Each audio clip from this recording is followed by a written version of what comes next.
This is the iPhone 13 Pro Max, the 5 months later review. So in this video we're going to take an in-depth look at the iPhone 13 Pro Max, and at the end of the video I will also tell my experience of it and how I've been using it in the past 5 months. So let's get started. The iPhone 13 Pro Max looks almost the same as the 12 Pro Max. It has the same stainless steel sides. I would love to see that Apple uses a coating or something on the stainless steel, that it will not get dirty so quickly, and also let fingerprints on the sides. I do recommend to use a case for this iPhone because the stainless steel is scratching really fast. The back is also the same as the 12 Pro Max. It has the same frosted finish on the glass. I do have this also on my 11 Pro Max, 12 Pro Max and on my 13 Pro Max, and I don't pick up fingerprints, and I love that. And now we're going to talk about the design changes. There is not that much, but what is clearly noticeable is of course the notch. Apple did make the notch smaller and it did move the speaker hole to the bezel. So that's the reason why the notch is smaller. To be honest, in day-to-day use I don't notice the notch anymore, but also I don't mind if they make the notch smaller. Everything that they will do with it, I'm fine for it. And also the changes that they will remove the notch on the iPhone 14 Pro and Pro Max is really big. They will pretty much go to a hole punch and a pill cutout. These are just leaks, but we will see what Apple will do. Now we're going back to the review, and if you want that I do cover Apple leaks on my channel, just let me know. So the other design change on the 13 Pro Max is the camera bump. There's not that much change about the camera bump, it's only a little bit thicker and bigger. Also the lenses are a little bit bigger so they can capture more light, but I will talk about that in a couple of minutes. And that's everything what they changed on the outside of the iPhone 13 Pro Max. This iPhone does have the Apple A15 Bionic chip, the newest chip from Apple, and as always it's the best and fastest smartphone chip in the world. I cannot say that much about the A15 Bionic chip because it's already insanely good for a smartphone, but there are some things where I want to talk about. Now it has an all new 5-core GPU with 50% faster graphics than any other smartphone. That's crazy. It also has new CPU cores, performance cores and efficiency cores. That means the A15 Bionic can go through powerful complex tasks and also preserves battery life. It has also a super fast neural engine that performs up to 15.8 trillion operations per second. That's mind blowing. That also enables cinematic mode and smart high dynamic range 4. So the A15 Bionic is really good for iPhone gamers and also for other things like editing videos and photos and much more.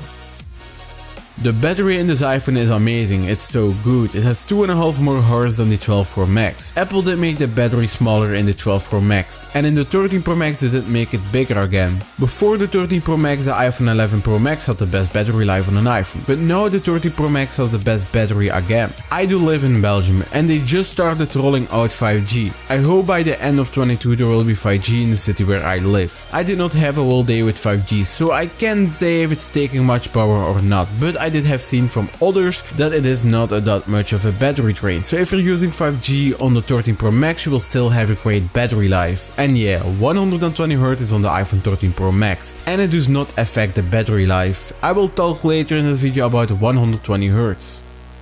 The camera did also get a big upgrade this year, as earlier I said that the lenses are a little bit thicker and bigger, so the lenses can capture more light. So that means that the camera does have a better night mode. The wide lenses capture 2.2 times more light, and the ultra wide captures 90% more light. Now the iPhone 13 series has a cinematic mode. That means you can make a video with a blurred out background, so it's technically portrait mode for video. I don't use this so much, but it works really well. The only downside is that it only shoots in 1080p and 30 frames per second. I believe that in the iPhone 14 series they will let it work in 4K and 60 frames per second. Cinematic mode does also work on objects, so if you want to film a camera with a blurred out background you can. So as you can see it works pretty good. It also works on animals. You can also choose how much you want to blur out something. You can also choose what you want that will stay in focus, and you can change the focus if you're recording, or you can also change the focus on how much the background is blurred out in the photo app from Apple. This is really sick. The iPhone 13 series has now also a macro mode. That means you can record or take a photo at a really close distance, up to 2 centimeters. This is using the ultra wide camera and it crops it. You can take really cool photos with it, so Apple did add Apple ProRes to the iPhone 13 Pro and Pro Max. Apple ProRes is a high quality loosely video compressed format, so if you're recording something in Apple ProRes on the iPhone 13 Pro or Pro Max, it will record without compressing the video. I do have a 128GB storage iPhone 13 Pro Max, so I can shoot in Apple ProRes in 1080p with 25 frames per second and 1080p with 30 frames per second. If you have an iPhone 13 Pro or Pro Max with 256GB storage or more, you can shoot in 1080p in 60 frames per second or 4K with 24 frames per second, 25 frames per second and 30 frames per second. Apple ProRes is an extremely big file, so keep that in mind. Here is some footage in Apple ProRes. Also, I did upscale it to 4K because my videos are in 4K. So as you can see, it looks pretty good. Now the iPhone 13 Pro and Pro Max is also a 3x optical zoom. So now you can zoom even more, up to 15 times from the ultra wide camera and 9 times in the video mode.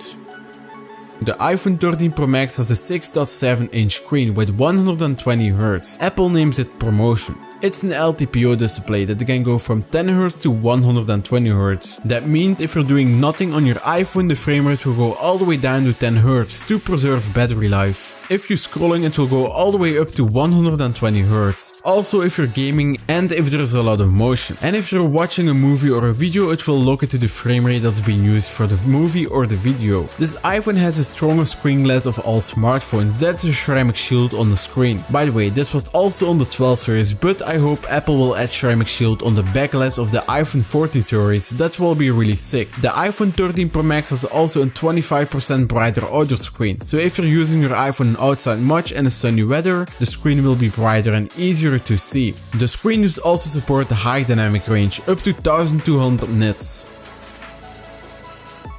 So what is my experience of the iPhone 13 Pro Max after 5 months of use? I can only say, wow, what is this iPhone great. It's so fast and it's so reliable. I did not have a single problem with it in the past 5 months. Also the battery in the iPhone 13 Pro Max, it's too good, I will say. I do mostly charge my iPhone not every day. Mostly I charge it every 2 days. Also my battery condition is still at the 100% after 5 months of use. And I do charge my iPhone 13 Pro Max with the Apple MagSafe Duo, so that will not hurt the battery at all. The screen I do really like. I can see the 120Hz. Some people will not see the 120Hz, but I do. If I pick up an older iPhone that does have 60Hz, it feels not smooth anymore and I can feel and see the difference. Also the screen can go really bright, so you can see it really good if the sun is shining on your screen. Face ID is for me the best unlocking system. The iPhone 12 and 13 series did get an upgraded TrueDepth camera system from iOS 15.4 that's now in beta. You can lock your iPhone safely with the mask on. That did already work if you did have an Apple Watch, but that was not so secure. So Face ID is much better than before, but that does not mean I don't want Touch ID back. I think it needs to come back. On the iPhone Pro series it needs to be under the screen, and on the non-Pro series it needs in the power button, like what Apple did with the iPad Air and the iPad Mini. To make it clear, they don't need to replace Face ID with Touch ID, but put Touch ID and Face ID on it together. The camera I don't use so much, because I have a dedicated camera, but sometimes I use it for photos and for social media. But I want to use more my iPhone camera for some things in my videos, because the camera is really good.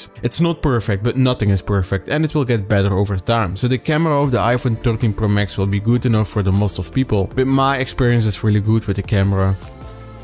I will be honest, if you have an iPhone 12 Pro or Pro Max, then do not upgrade. If you want the 120Hz, then go for it. If you have an iPhone 11 Pro or Pro Max, I will say wait for the iPhone 14 Pro or Pro Max. If you have an iPhone XS Max or older, I really do recommend to upgrade to the iPhone 13 series, or just wait a little bit longer for the iPhone 14 lineup in September. I will not recommend to buy an iPhone between the iPhone 6 to 11, because all of these iPhones do not have 5G. And I think it's better if you need a new iPhone, just go for an iPhone 12 or the 13 series. These do have 5G, then you're future proof. I can say you need that iPhone or that iPhone because I don't know your situation, so the things I did say is what I do recommend. But if you don't care about 5G or a better camera or battery, just go for an older iPhone between the iPhone 10 and 11. And if you want a cheap iPhone, just wait a little bit longer, because leakers are saying Apple will release in March the iPhone SE 3rd generation with 5G. So this is what I did have to say about it. If you need help to choose which iPhone you should buy, just let me know in the reactions and I will help you out.